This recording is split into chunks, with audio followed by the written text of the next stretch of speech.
হচ্ছে যেই দাবিটা আজকের উদ্যোগটা নিতে হবে, কাজ তো শুরু করতে হবে। জুলাইতে বাজেট আসতেছে, তো কেন এটা করতে পারবে না?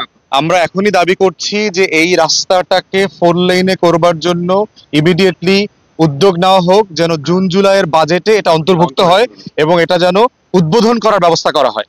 এটা আমরা যোগাযোগ উপদেষ্টা, অর্থ উপদেষ্টা যারা আছেন তাদের দৃষ্টি আকর্ষণ করছি এবং অন্যান্য কাঠামোগত সিন্ডিকেট ভেঙে দেওয়ার ব্যাপারে যে কথাটা বলা হয়েছে সেটার জন্য বাণিজ্য শিল্প উপদেষ্টাদেরকে দৃষ্টি আকর্ষণ করছি। স্থানীয় যে ডিসি মহোদয় আছেন, বিভাগীয় কমিশনাররা আছেন, যারা টিএনও আছেন, পুলিশের এসপি আছেন, সবাইকে কালেকটিভলি বলছি ব্যবসা বান্ধব করবার জন্য যা যা করণীয় আপনারা ইমিডিয়েটলি সেগুলো করবেন, যেন ব্যবসায়ীরা ক্ষতিগ্রস্ত না হয়।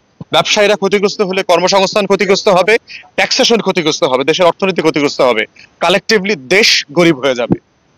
চতুর্থত আমরা দেখলাম এখানকার ব্যবসায়ীদের যে একটা অবজেকশন, যে 18টা পণ্য এখানে ভারত থেকে ইম্পোর্ট করা যায় না।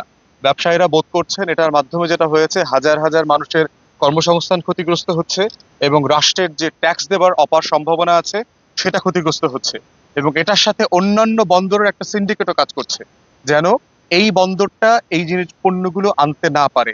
তা আমরা বোধ করছি যে প্রতিদ্বন্দ্বিতাকে ওপেন করে দিতে হবে। সব বন্দর যে কোনো পণ্য যেটা রাষ্ট্র অন্য দেশ থেকে আনতে পারবে সেটা আনার সুযোগ যেন তারা দেয়।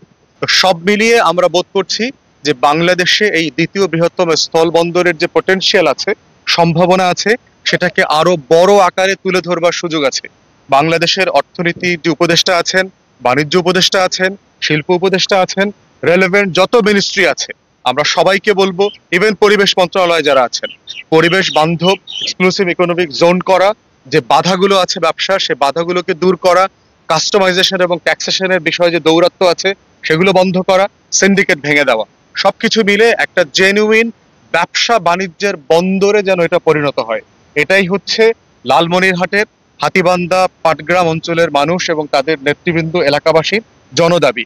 এবি পার্টির পক্ষ থেকেও আমরা ঠিক একই দাবি করছি এবং এবি পার্টির এই অঞ্চলের এই লালমনিরহাটের 1 আসনের যে আপনার হাতীবান্ধা পাটগ্রামের আগামী দিনে যিনি নেতৃত্ব দেবেন আবু রাইয়ান রসি, উনি এই আন্দোলনটাকে সামনে ক্যারি ফরওয়ার্ড করবেন। আমরাও ঢাকাতে গিয়ে যেখানে যেখানে এগুলো নিয়ে কথা বলা দরকার সে জায়গাগুলোতে কথা বলবো, এই ইস্যুগুলোকে জাতীয়ভাবে তুলে ধরবো। এই এলাকার মানুষের উন্নয়ন মানে হচ্ছে উত্তরবঙ্গের উন্নয়ন, রংপুর বিভাগের উন্নয়ন, বাংলাদেশের উন্নয়ন। কোটি কোটি মানুষকে, লক্ষ লক্ষ মানুষকে গরিব রেখে একটা রাষ্ট্রের আর একটা অংশ ধনী হতে পারে না। তাই সব মিলিয়ে রাষ্ট্রকে এবং অন্তর্বর্তীকালীন সরকারকে বলছি, বেইজিং সফর থেকে ফিরে আসার পরে যা যা করণীয় এই রেলেভেন্ট, এখানে সেই উদ্যোগগুলো যেন ইমিডিয়েটলি নেওয়া হয়।